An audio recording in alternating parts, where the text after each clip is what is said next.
This is Bermonga Farm, and I'm Joan Sarita. I'm going to show you how to macerate calendula flowers so that you can have a carrier oil to yourself. You don't have to go out to the store and buy one. These are flowers that I harvested in 2019, and believe it or not, they're still good.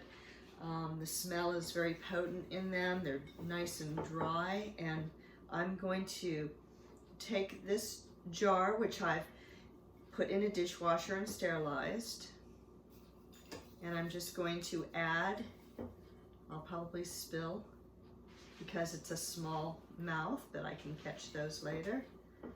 And I'm just going to add the calendula flowers to this bottle. Now I'm not using a dark glass bottle, I'm just using a regular glass because in my studio I can store it in dark cabinets if I want to, or I could put it in a brown paper bag and store it on my shelf so I can protect it from the light. Some people like to macerate in light for a little bit, so all right, so I'm going to keep filling in. I'm almost there. I'm going to leave a little bit of head space because I'm going to show you all a little trick that will make your oils, your macerated oils, last a lot longer, have a longer shelf life, okay? So this is the trick. Number one, I put 100% alcohol. You can use Extractol, you can use vodka, you can use Everclear, and I just kind of beat the calendula up a little bit. I just want to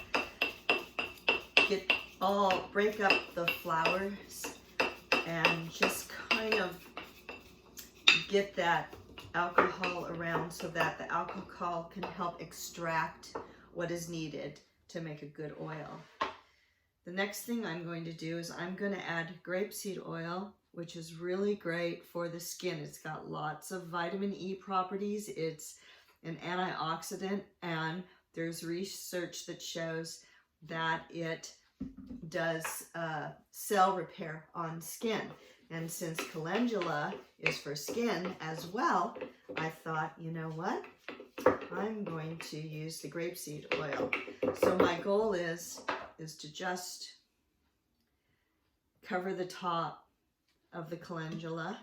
I can fill it up more if I want to make more oil, but I like my oil strong, and I like to really have them be effective. So I'm just going to add a little bit more. Okay, that seems good. So I've got a little,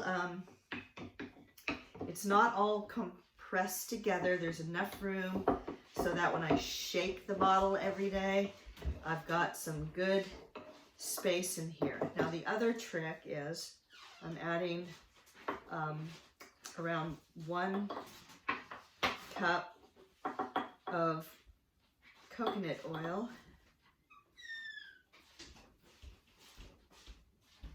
And get that all in there.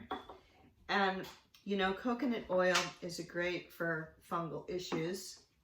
It's wonderful for skin, but it also has a bit of a preserve in it. So this is what gives your macerated oil a longer shelf life. And if it coagulates, don't worry about it, because all you have to do is put it on the counter and it will warm up to room temperature. So don't worry about that. So this is the first step into making my oil. I'm going to cap it. I'm going to shake it. And I'm going to label it. So I already have the label made out. I put macerated calendula, or some people call it calendula oil. I put the date, March 21st, 2021.